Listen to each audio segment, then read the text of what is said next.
Hello দর্শক, আসসালামু আলাইকুম। আশা করি সকলেই ভালো আছেন। তো দর্শক, দেখতে পাচ্ছেন আমাদের হাতে যে কিছু এই যে দুটি গাছের পাতা দেখতে পাচ্ছেন, এই গাছের পাতাটি হয়তো যারা গ্রাম অঞ্চলে বাস করে থাকবেন তারা হয়তো এই গাছের পাতাগুলো খুব সহজেই চিনে যাবেন। তো বন্ধুরা, এই গাছের পাতাগুলি হচ্ছে কায়া কাটল গাছের পাতা। তো বন্ধুরা, এই কায়া কাটল গাছের পাতাগুলো যদি আপনারা কোথাও দেখতে পারেন, কখনোই কিন্তু নষ্ট করবেন না, কারণ এই গাছের পাতা দিয়ে আপনারা হাজার হাজার টাকার ওষুধ বানাতে পারবেন। হয়তো আপনারা অনেক ডাক্তার ও কবিরাজি ওষুধ খেয়েছেন, কিন্তু কোনো প্রকার কার্যকারিতা পাচ্ছেন না। তো বন্ধুরা, আপনারা যদি এই গাছের পাতা যদি ওষুধ হিসেবে ব্যবহার করতে পারেন, আপনারা হাজার হাজার টাকার উপকারিতা পেয়ে যাবেন।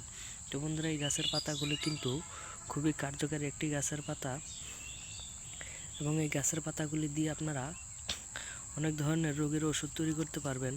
তো বন্ধুরা, এই কায়া কাটল গাছের পাতাগুলো আপনারা রাস্তার আশেপাশে কিংবা আপনাদের বাড়ির আশেপাশে এই গাছগাছালির মধ্যে লতা পাতার মতো পেঁচিয়ে পেঁচিয়ে হয়ে থাকে, সেইগুলো আপনারা তুলে নিয়ে সুন্দর করে রস করে প্রত্যেক দিন সকালে সেবন করুন। এক গ্লাস পানির সাথে আপনাদের পেটে যাবতীয় গ্যাস একদম চলে যাবে, 100% গ্যারান্টি সহকারে বলতে পারি। তো বন্ধুরা, অবশ্যই এই গাছগুলো সেবন করবেন। ধন্যবাদ সকলকে, সকলে ভালো থাকবেন। আসসালামু আলাইকুম। ধন্যবাদ সকলকে। এই কায়া কাটল গাছের পাতাগুলো আপনারা প্রত্যেক দিন সেবন করবেন। ধন্যবাদ।